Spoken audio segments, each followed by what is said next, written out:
কোনটারে gym বলে কোনটারে সদ বলে বিশ্বনবী চিনতেন না, লিখতে জানতেন না। তিনি ছিলেন নিরক্ষর, কিন্তু মূর্খ না। নিরক্ষর এক জিনিস, মূর্খ আরেক জিনিস।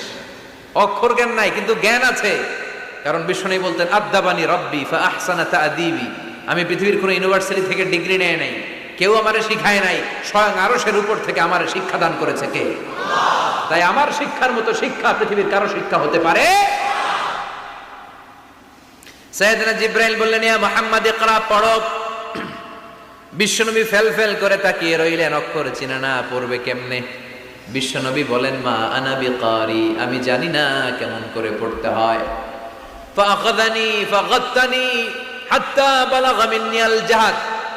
বিশ্বনবী পড়তে জানেন না, যখন বললাম আমি পড়তে পারি না, সাইয়েদনা জিবরাইল বিশ্বনবীকে জড়িয়ে ধরলেন, বুকের মধ্যে জড়িয়ে ধরে যত জোর ছিল বিশ্বনবীকে